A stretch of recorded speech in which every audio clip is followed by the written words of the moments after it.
holiday po dito sa Japan guys, Ubong Yasumi. Kaya wala naman kami ibang pinupuntahan kundi namasyal lang dito sa malapit na mall dito sa lugar namin. Ito ay tinatawag na Lake Town. Kaya Kusigaya Lake Town na lugar guys. Kaya ito ang pinakamalaking lake dito sa lugar na ito. Kaya napakaganda ang tanawin guys.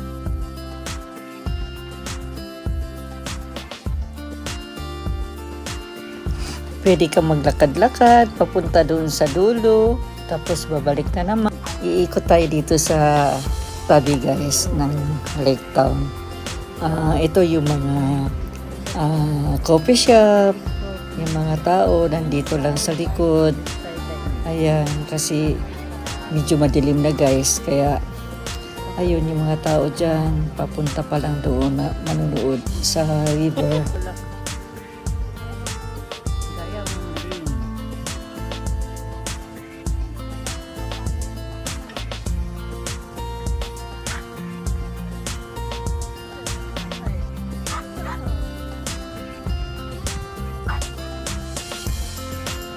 Maganda talaga ang tanawin paggabi, guys.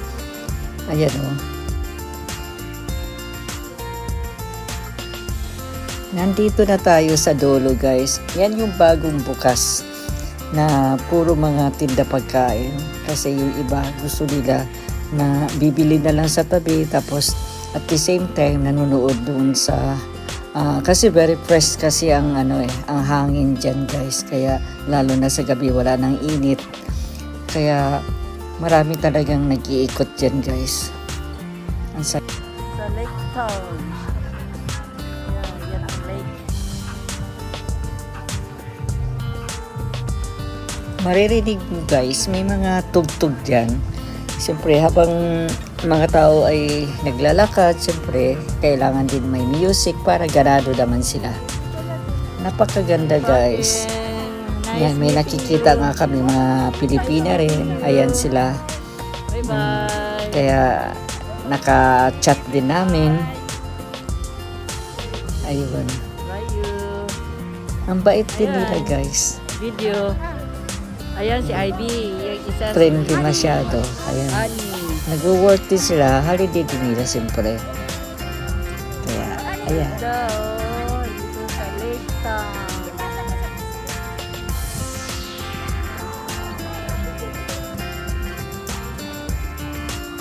Lagi kasi yan.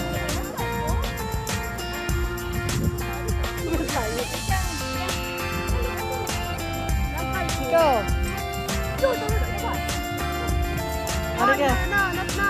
Ayan. Ayan si Pap.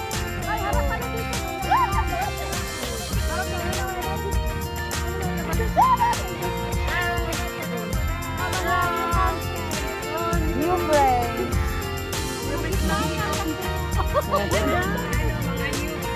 New friends.